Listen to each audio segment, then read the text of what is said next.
This podcast and the following message are sponsored by Boston Medical Center. Boston Medical Center, introducing the Graycon Center for Addiction Medicine. America's substance use epidemic is here, but BMC is here to help. Learn more at bmcaddiction.org. From WBUR Boston and NPR, I'm Tom Ashbrook, and this is On Point. Far-right nationalist candidate Marine Le Pen advanced in yesterday's French elections. Back home, U.S. officials say border wall construction will start as early as this summer. In a world that can seem to be retreating to the nation-state, foreign policy expert Anne-Marie Slaughter has a new book with a grand strategy to embrace open society, government, and international relations, all while pursuing American values. Who's got it right? This hour on Point: globalization and nationalism in a networked world. You can join us on air or online where this conversation is always on. Can we have fortress nations in a networked world? Join us anytime at onpointradio.org or on Twitter and Facebook at OnPoint Radio. Joining me first today from Paris to talk about the outcome of the French elections is Sophie Petter, Paris bureau chief for The Economist. Sophie, thank you very much for being with us there in Paris. Hi, Tom. It's good to be with you again. So how are the French interpreting the outcome of this election?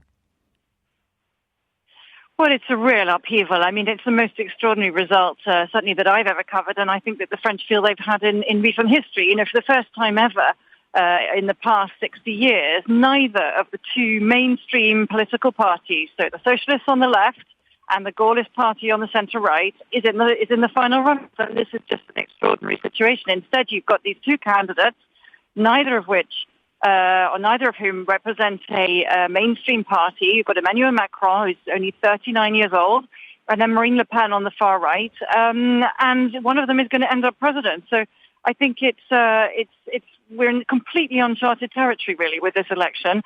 It's, in a way, one of the most interesting things about it is that it is exactly a sort of choice between the two competing visions that you just mentioned. That's to say, a sort of the closed nationalist protectionism that is, and Euroscepticism that's on offer from Marine Le Pen, and a much more sort of market-friendly, globalizing kind of outlook, which supports, the transatlantic alliance and definitely supports Europe, that's on offer from Emmanuel Macron. So we really are looking at a very stark choice and a very different choice.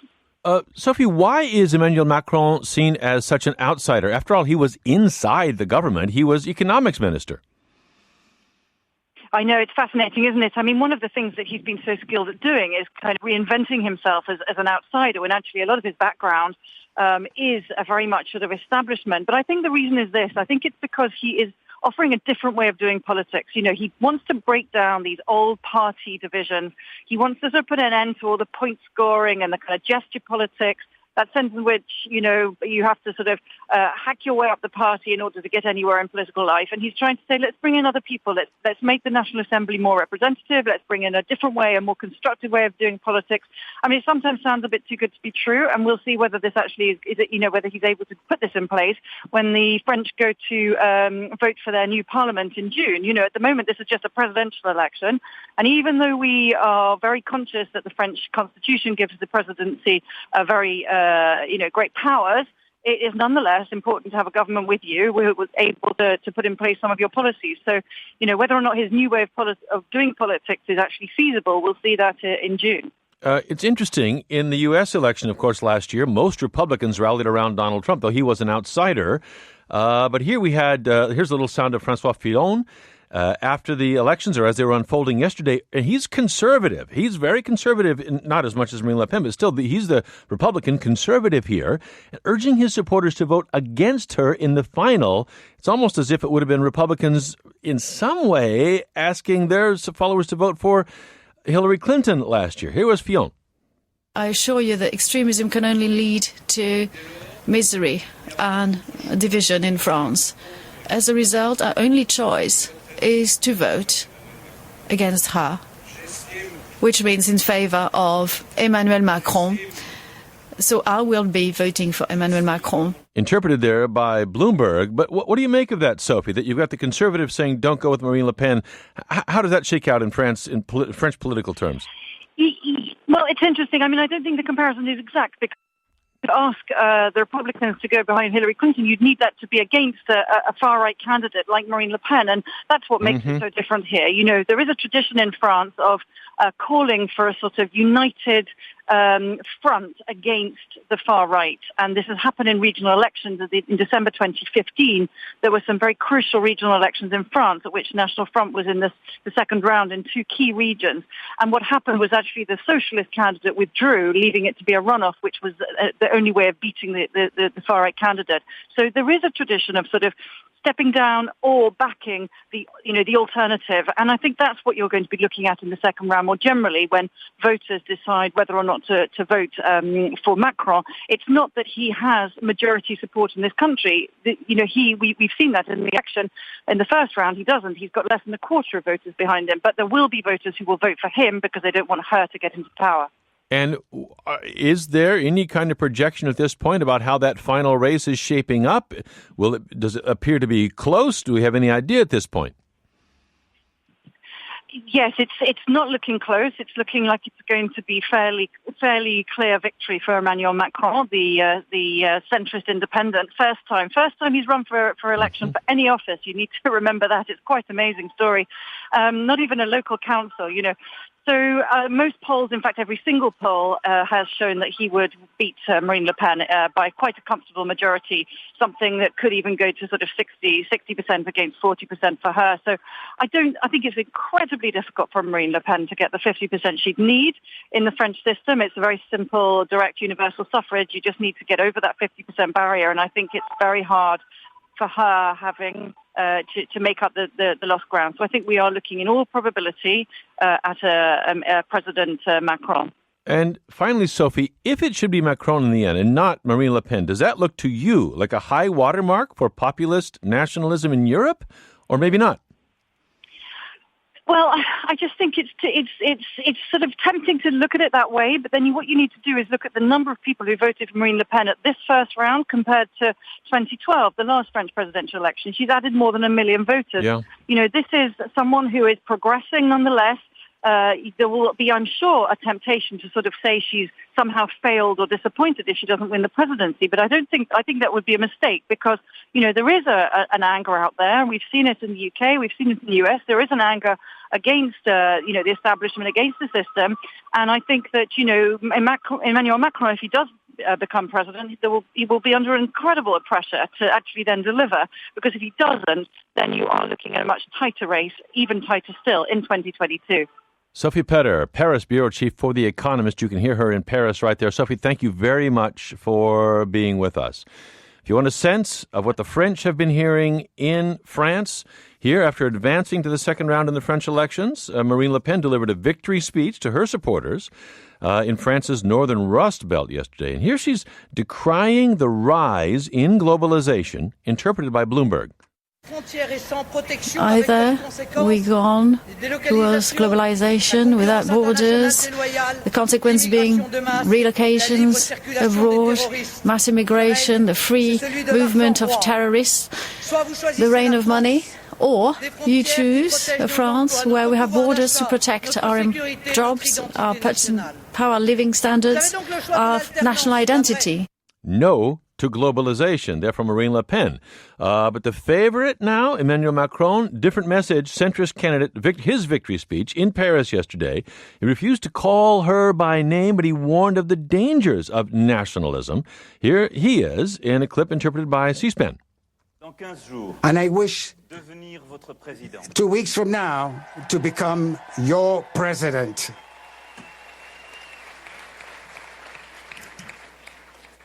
Le président de tout le peuple de France. The president of all the peoples of France. The president of the patriots.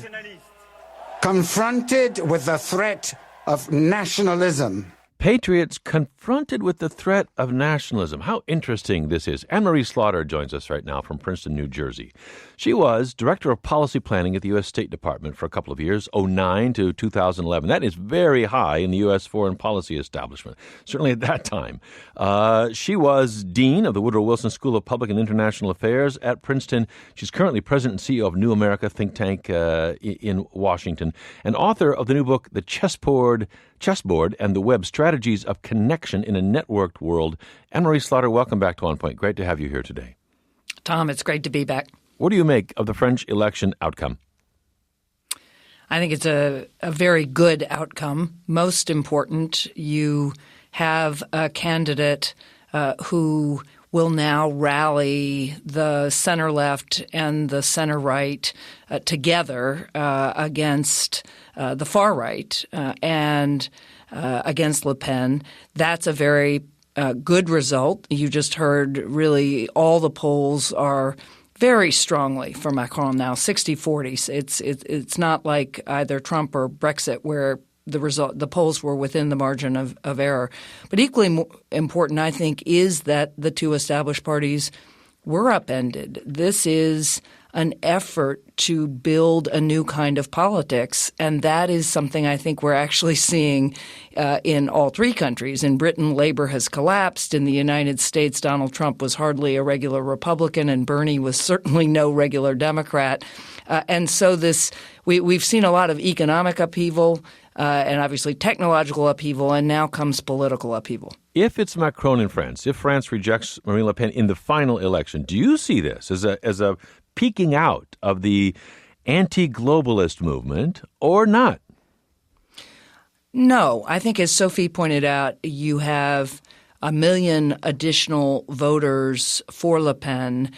That's true in any of these countries, in the Netherlands as well. The center held, but Geert Wilders is still very much there and gaining support. This is probably a decade-long struggle between exactly people who want to put up walls and close off their countries and those who want to stay open into the world.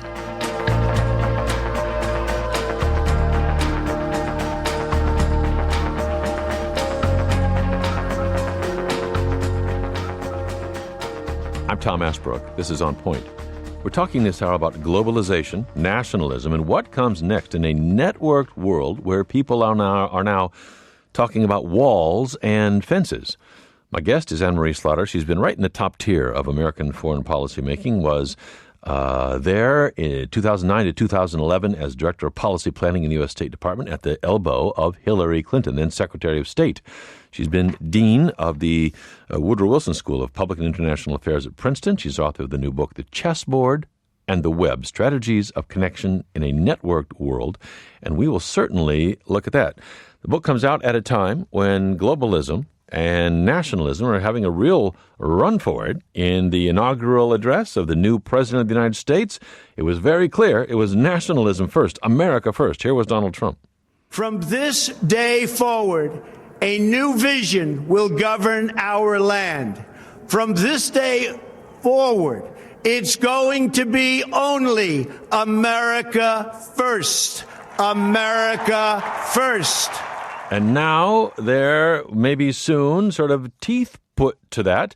We're not talking about, Anne-Marie Slaughter's talking about networking. Here is Homeland Security Secretary John Kelly in an interview last week with Fox News, not talking about networking, talking about walls, the wall, the border wall between the United States and Mexico, saying construction will start soon. I think by late spring, early summer, we'll have some prototypes, and then we'll be able to move forward into the summer. So we won't be able to do it all in one afternoon. That is, build a wall and physical barrier, see-through wall, depending on the conditions.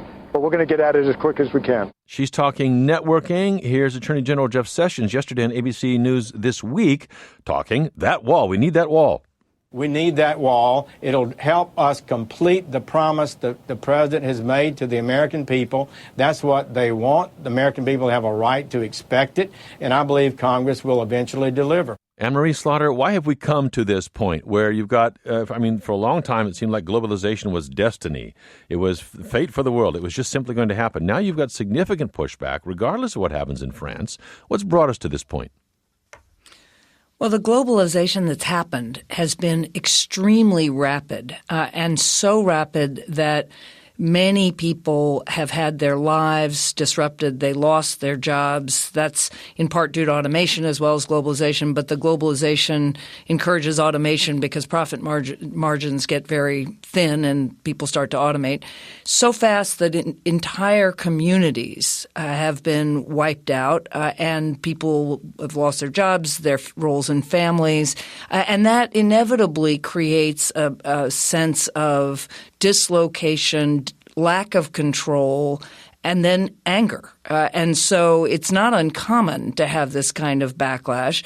And some of it's justified. In some cases, we really do need to slow down the processes of globalization to take care of our citizens while at the same time recognizing that when the United States is 350 million people in a world of 7 to 9 billion, we have to be open to the world. What about Marine Le Pen's critique? I mean, we heard it earlier. We heard the tape of her.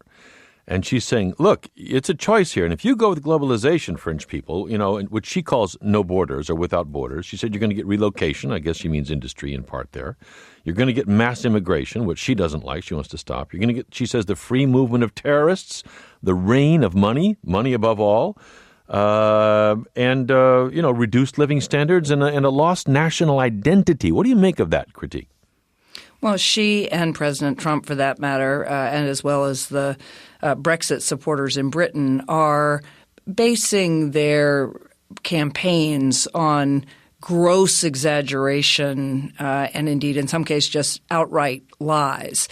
But there's a huge difference between mass immigration and open borders, which none of these countries have. And indeed, the United States has dramatically tightened border enforcement for 20 years now and controlled immigration where, in fact, at least in the United States, we get a steady flow of some of our most talented citizens. We wouldn't be a country without that.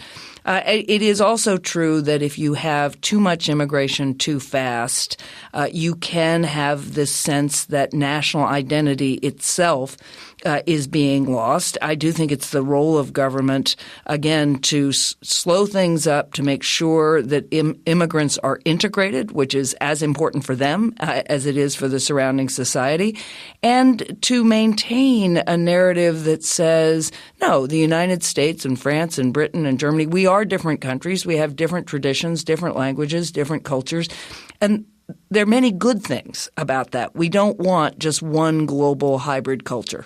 So how do we get here? The critique from the far right certainly is that elites were asleep at the switch or more were so invested in globalization, which they were doing pretty well by, that they didn't care if it was making Rust Belt problems in the U.S. or in France. How do we get here? I think there is something in that critique in the sense that the people in charge of trade policy and other policy benefit much more from globalization than many other citizens. But to be fair, Bill Clinton used to say routinely, our job is to make sure that the good parts of globalization outweigh the bad parts. And people in this country, for instance, have tried with retraining and other programs to help workers who've been displaced. Those programs haven't worked. And I do think we need to be much more attentive to ensuring that globalization works for all Americans or all French, and that is going to probably require slowing things up and probably some big changes in domestic economic policy. So now here we come to this situation which your book really highlights just by its existence, which is here we are at a time when nationalists have a big megaphone. They're getting a lot of support. Macron may well win the final in France, but look, there's Marine Le Pen in the final. At the same time as the world has never been more networked. We've got networks and walls going up at the same time. How does that play out, Anne-Marie Slaughter? How does that work? Well, in some ways the walls are an effort to disrupt the networks. Yes. In that many people enough. Yes, and many people I think see globalization as the project of elite networks, the folks who live in what I call airport world, and I'm often one of them, who are all connected to each other around the world. We're more connected to each other in London and Paris and Beijing and Jakarta and wherever you might be than we are to the people in our own, rural communities or small cities in the hinterlands in our own countries. But what I was describing is actually their corporate networks, their civic networks, there are government networks, and certainly criminal networks. I don't actually think in an age of instant communications and information technology that you can stop those networks. What you can do is open them up, make them much more transparent, make them more participatory. You actually, instead of closing things off, we need to be connecting many people who feel left out or left behind to those networks. So take us to your central metaphor, chessboard and web. Web we get as network, I guess. Chessboard? So this is a book initially written as a foreign policy person, as I am, and I was writing about how do you see the world when you pick up the newspaper every morning and you read about international crises from North Korea to Syria to Russia to global warming. What do you think? And most foreign policy people they really have Henry Kissinger's view of the world. It's the chessboard view of the world. It's a number of great powers who play strategic games with each other to increase their power. So we do something, and then we anticipate what Russia or China or North Korea is going to do in response, and we try to anticipate that. And it's a chessboard. That world is very much there. I mean, don't make any mistake. It's there.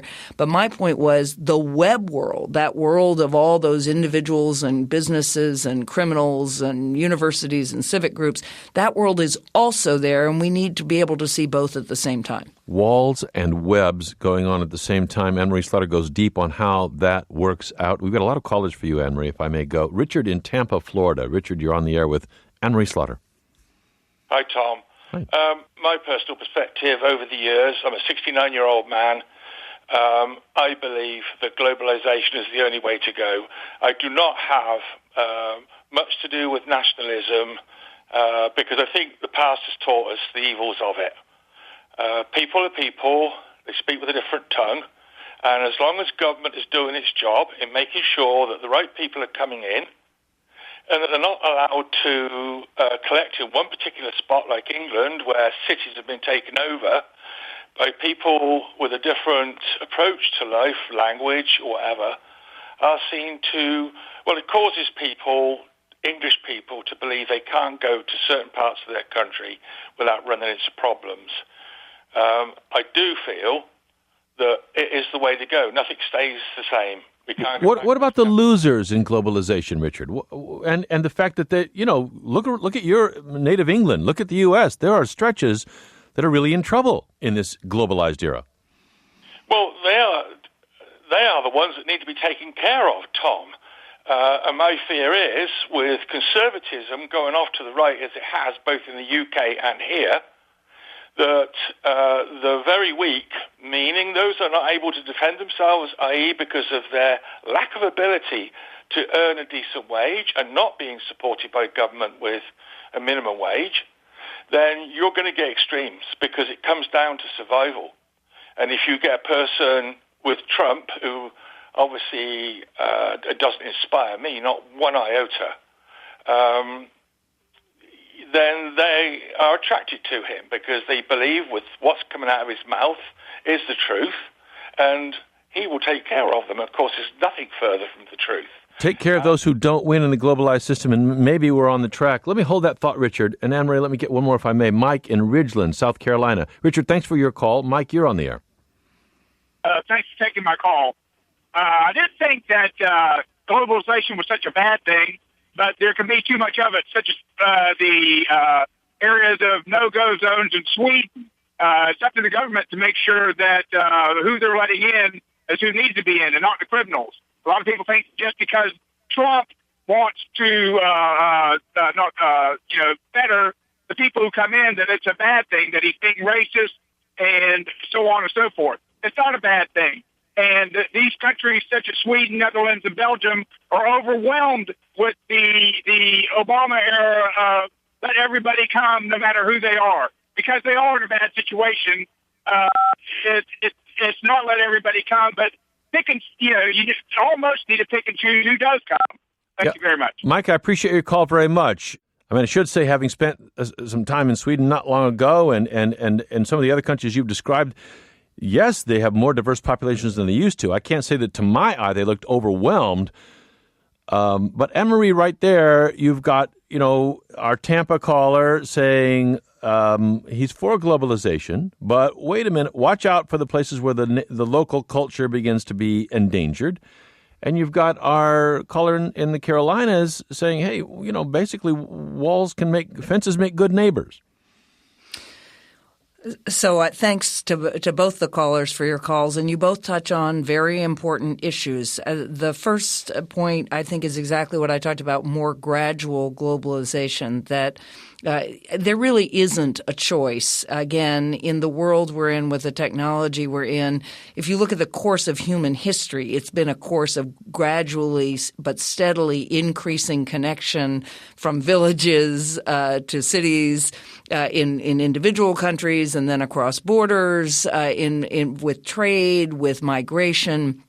That is really what unlocks a huge amount of growth and talent and creativity. But it is important to make sure that it doesn't overwhelm countries in ways that create big classes of losers. And that is where I think it's important to slow things up, to look at our trade policy.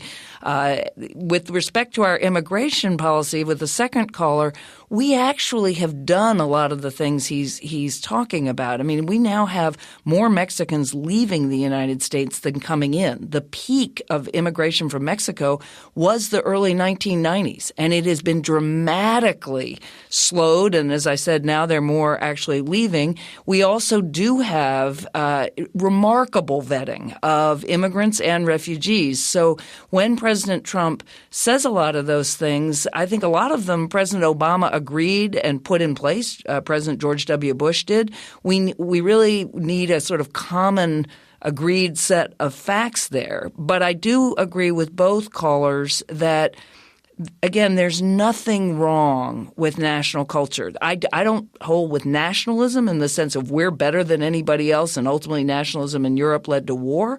But I do believe in patriotism and the idea that we have a distinct culture, we have a distinct set of institutions, and we are entitled to treat our citizens or to serve our citizens first. And it's interesting, of course, in France, that's exactly the way the rhetoric is kind of breaking down. Marine Le Pen talking nationalism and Emmanuel Macron talking patriotism. If you're for a more gradual globalization than we've had, do you see Donald Trump delivering that? He's tapping the brakes at the very least.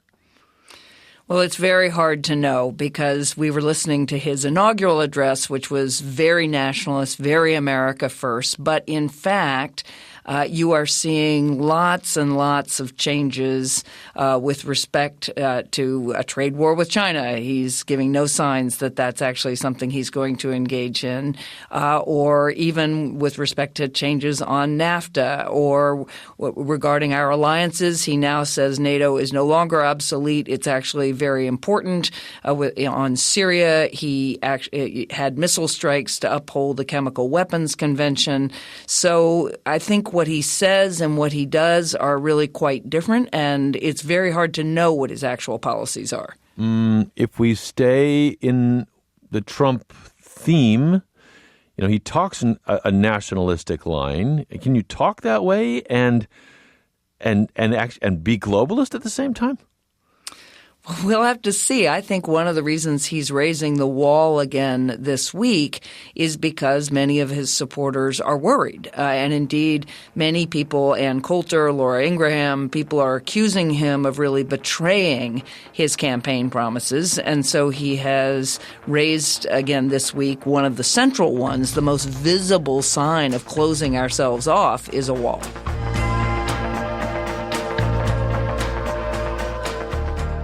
This On Point podcast and following message are sponsored by ZipRecruiter, making it quick and easy to find quality candidates. Instantly post your job to over 100 job sites, including social media networks like Facebook and Twitter, all with a single click. Select, screen, and rate candidates with ZipRecruiter's easy-to-use dashboard and find the right hire fast. Find out why ZipRecruiter has been used by Fortune 100 companies and thousands of small and medium-sized businesses. Try it for free today at ZipRecruiter.com/OP.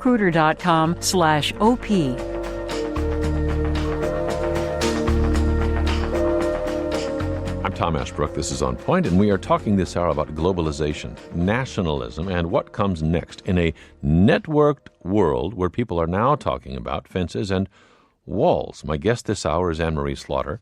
She was Director of Policy Planning at the State Department from 2009 to 11 under Secretary of State Hillary Clinton. She was Dean of the Woodrow Wilson School of Public and International Affairs at Princeton. She's out with a new book looking at the way statecraft and international relations beyond statecraft are changing. It's called The Chessboard and the Web. We're moving, not leaving anything behind, but moving more heavily into the web side of that equation. I've already moved a long way, ironically, in a time when the fortress nation, at least the rhetoric of it, has made a big comeback. Marine Le Pen in the finals in France, Donald Trump with his America First message in the USA. Anne-Marie Slaughter, take us into some of the more nuance of how you see the power of networks working. You say the chessboard's still there. The great game or games are still on. States will still have their competitions. And that is sometimes quite necessary, you say. But the networks are rising in their power and influence. Like how?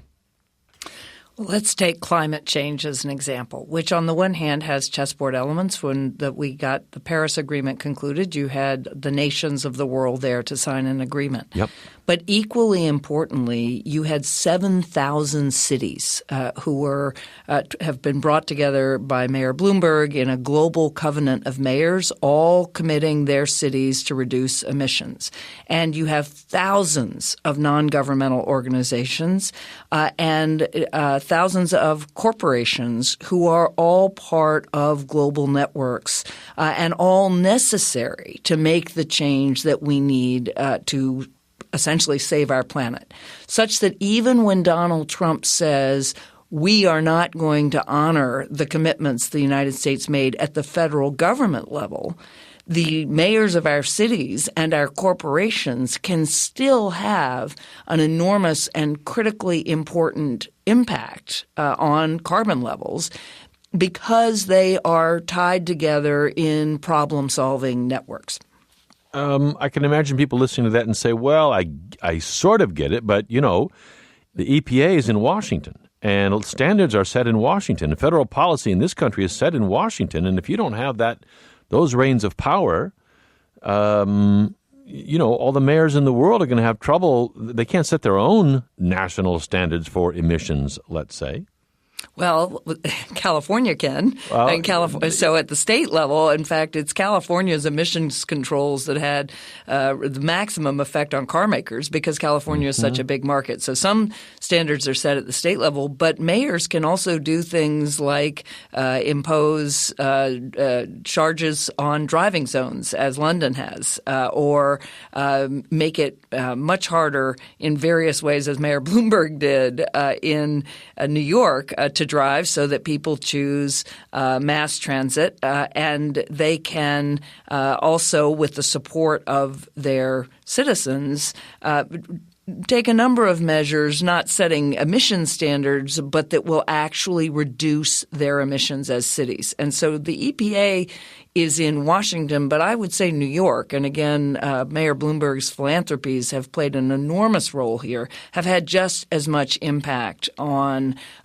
solving a global problem. And I contrast statecraft with webcraft. I mean, but on the other hand, we don't have unlimited time here. You had Bill McKibben writing over the weekend that, look, at the critical juncture, federal policy is moving away from addressing this and the ramifications of that hitting already. And there's no question. I mean, here just this month, here was the EPA Administrator Scott Pruitt talking with Fox and Friends saying that the U.S. ought to reevaluate its commitment to the Paris Climate Agreement.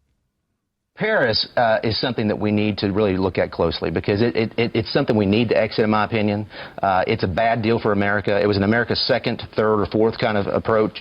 If it's networks versus the state, and the state is saying, no, that's some globalization rubbish that we don't want any part of, who wins? Well, I still think citizens and cities and corporations and civic groups can win. Because, again, if you look at the Paris Agreement, it is a really innovative international agreement. It is not just states. There's room in that agreement for all these web actors. And one way you can think about it is President Trump is determined, to bring back traditional fossil fuel industries. I don't think that's economic anymore, but citizens can boycott those industries. Citizens can band together, again, at the city level, at the state level, but also just with each other to reduce carbon emissions. It's a different set of tools than imposing a carbon tax or imposing emissions, but in a network world, we have a lot of those tools. Let's go to Paula in Foxborough, Massachusetts. Paula, you're on the air. Thanks for calling. Hi, Tom. Thanks so much. Mm-hmm. Great show. It's clear that we need some sort of a balancing act between both being open to international trade, international agreements. Those are vital. I totally agree. But just in this context, this past weekend on NPR, there was a show about AI and, talking about the wonders of AI and how, just think of all the drudgery jobs that will go away when we have all these great, all the driving by computer. And I say to myself, okay, so what have we learned from this current situation where we haven't been able to get jobs for people who've maybe chosen a trade instead of a college degree, and so where are we headed? We're like pushing forward with this idea of taking away more jobs without having really taken under our thoughts what the context of this is, and really think more thoroughly before we just leap ahead with yet another great technology. Paul, I appreciate your call. I mean, the politics of this are unfold over time, but they're right away when elections come around, Anne-Marie. And you saw what happened in this country last fall. You saw what happened in the UK. When people hurt, and they've hurt for a while, they're going to leap for a change, and have. Now, France, I don't know what's going to happen there, but you hear Paula sort of wrestling with this. The questions of tempo here. If you have maybe networks are going in all kinds of directions. I wonder who the greater networker is. If it's, Donald Trump looks like a pretty good networker to me. He jumped on Twitter. He got millions of people following him. And he used your network power to sort of take over the country and say, I'm going to take us in a completely different direction. Well, Paula's question is right on the money in the sense that I think the biggest question we face as a society, and I don't think either political party has an answer, is the future of work. What are jobs? Where are the jobs going to be? And it's not enough, even if we were rich enough to provide everyone with a universal basic income, which I don't think we are. Work is the source of dignity and meaning and purpose. And, a world without work does not look like a happy one, even if we had enough for people to support themselves. So that question is exactly one that unless we can answer it, you get this kind of deep insecurity and anger that then starts looking for scapegoats. And those scapegoats are often immigrants or elites, and that nurtures a very nasty kind of politics. And Tom, to your point about how you use networks, Donald Trump is a great networker as a communicator. So if you think about it, he's at the center of 26 million Twitter users, which is about half his voters. That he's very effective at using that network to broadcast things.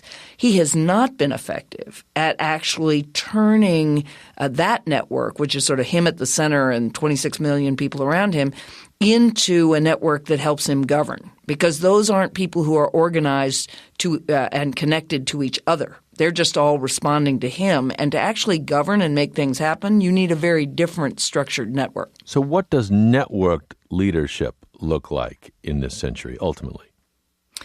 Network leadership is very different than traditional top-down leadership. Top-down leadership is command and control because you have power over the people below you. Network leadership is horizontal. You're at the center of the web. So if you think about you're at the top of a ladder, but you're at the center of the web. And I talk about 5 different things that it requires. It means you have to curate who's in your network. You can't just connect everybody. You have to figure out who you need to connect. You have to connect them, and you have to connect them in particular ways, either physically or virtually, but also with different structures. You then have to cross-fertilize among them. You really have to pay people to be the network managers or the collaboration managers where people say, did you know that this node is doing this and that node's doing that? You have to cultivate the relationships between people or among people in your network. And then finally, you have to catalyze action. So there are 5 C's: connecting, curating, connecting, cross-fertilizing, cultivating, and catalyzing. That's a set of skills that we rarely recognize as important job qualifications, and we don't pay for them, but we're going to have to. Is that skill set just for the powerful? Has it already empowered those who did not have power? Well, if we recognized it and paid for it, it would empower all sorts of people. For one thing, this is the work that many women have traditionally done. We've done it in our communities. We've done it in our workplaces. That's because many women never had the chance to exercise top-down power, and many of us became very adept at horizontal power. But you notice it when it's gone. When that connector is no longer there, you notice the absence. But my point is, just as we now pay for curators, that didn't used to be a job outside an art gallery. Now it is. We need to pay for connectors and network managers and collaboration managers, whatever title you want to use. I'm not sure I'd pay for, like, if ordinary people want to use this networked world to be empowered, they have to hire somebody to do something? What? No, but if you are I was giving you the example of how Mayor Bloomberg had built a coalition of mayors who are incredibly important for fighting climate change. He paid people to bring those mayors together, to tell them what each other were doing, to make sure that they were aware of how they could cooperate with each other, to catalyze action. So my point is, if you're a corporation or if you are somebody who wants to see a movement of any kind, it's not enough just to connect people and call it a network. That network will be dead unless you actually hire people to make it live, to make it work successfully. Just like a corporation, I mean, any hierarchy, you need leaders at the top, you need people at the center of networks. We're talking about globalization and nationalism in the time of a networked world. Anne-Marie Slaughter's new book is The Chessboard and the Web. Netta in Simsbury, Connecticut. Netta, thank you for calling. You're on the air. Hi, Tom. Thank you for taking my call. One of the points that I haven't heard anyone else make this morning is about the Pacific Trade Agreement, which our president kiboshed, which was one of the few things I liked about our president. When he was running, he talked about not accepting that agreement. We have to be really careful what we put in these global trade agreements, because this one was going to give away power that belongs to the federal government. We do not want at least I don't want corporations running this new world government. There's enough of our economy that's outside our control because we have a Federal Reserve Bank that's not part of the federal government, and most people don't even realize that. So I think if we're going to go for any kind of globalization, we really have to read all the lines of the agreement and make sure that our government is not giving away its power. Netta, I appreciate your call. Anne-Marie Slaughter, this is an interesting case in point. The TPP, I mean, you've got a lot of people saying now, well, the U.S. has actually walked away from power in the Pacific. China will now pick that up. But you hear Netta there, it looked like a locked box to her as the deal was being done. She doesn't trust what was in there, and she's glad it's gone. You talk a lot about the importance of transparency in the time of network power. Yes, Netta, thank you for the call. I might disagree with you about the Federal Reserve. I think it is part of the federal government. But I do agree that the Trans-Pacific Partnership, or the TPP, was something that many people were suspicious of, both because it was opening markets in ways that some people thought they would lose from. Many unions were opposed. And as you point out, it would have transferred power away from federal courts to arbitration panels in ways many people were uncomfortable with. On the other hand, from a foreign policy point of view, not having a Pacific trade alliance it does weaken us as a foreign policy matter in the Pacific. And I do think part of the solution would be to open up those negotiations much more than they were so that people could see what was being negotiated. Again, I think part of the difficulties are a real divide in this country between the people who would really gain from the gains from trade and those who would not. So as a foreign policy person, I would have supported that agreement. As a domestic policy person, I certainly understood a lot of the concerns about it. Anne-Marie, we've just got a minute here. In this networked age that we are in, how do you see the tides of nationalism and globalization now interacting in the next, you name it, decade, two? You know, I do think this is one of the biggest issues of our time. I write at the end of the book that in the 20th century, the divide in the world was between democracies and non-democracies, and now it's between open and closed. It's between those countries who are going to control their internet and control their societies and put up walls and try to essentially isolate their countries, and those countries that are going to succeed in being open, but also succeed in taking care of their citizens. And that is a difficult balancing act. I think we veered too far toward unconditional openness. But I ultimately think, particularly as the United States of America, a country of immigrants, a country that stands for values that are universal, we have to find that balance. Do you think we'll come back to that balancing point anytime soon in this country?